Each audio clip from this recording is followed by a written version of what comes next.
পুরীর এক শান্ত বাগান ঘেরা মন্দিরে পূজিত হন ভগবান শ্রীকৃষ্ণের এক অপূর্ব রূপ টোটা গোপীনাথ। এই মন্দিরে সেবা করতেন এক মহান ভক্ত গদাধর পণ্ডিত। গদাধর পণ্ডিতের জীবনটাই ছিল ভগবানের সেবা। প্রতিদিন তিনি নিজ হাতে গোপীনাথকে চন্দন লাগাতেন, ফুল দিতেন আর স্নেহ ভরে সাজাতেন। তার কাছে এটা শুধু নিয়ম ছিল না, এটাই ছিল তার শ্বাস প্রশ্বাস। কিন্তু সময়ের সাথে সাথে তার শরীর দুর্বল হয়ে গেল, কোমর বেঁকে গেল, হাত কাঁপতে লাগলো। চন্দন লাগাতে গিয়ে কখনো কপালের বদলে চোখে, কখনো গালে লেগে যেত। দর্শনার্থীরা তা দেখে মন্তব্য করত আর তিনি ভেতরে ভেতরে ভেঙে পড়লেন।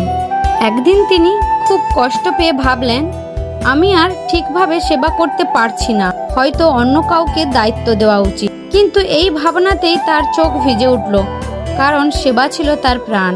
সেই রাতে তিনি মন্দিরের ভেতরেই ভক্তি ভরে অবস্থান করেছিল।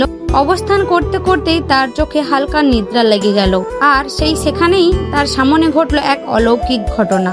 ভগবান গোপীনাথ যেন জীবন্ত হয়ে তার সামনে প্রকাশ পেলেন। মৃদু কণ্ঠে বললেন, আমার সেবা তুমিই করবে, অন্য কেউ না। গদাধর পণ্ডিত কাঁদতে কাঁদতে বললেন, প্রভু, আমার শরীর আর পারে না। ভগবান শান্তভাবে বললেন, আমি তোমার শক্তি চাই না, আমি চাই তোমার ভালোবাসা। পরদিন সকালে তিনি মন্দিরে প্রবেশ করলেন, আর যা দেখলেন তা দেখে তিনি স্তব্ধ হয়ে গেলেন।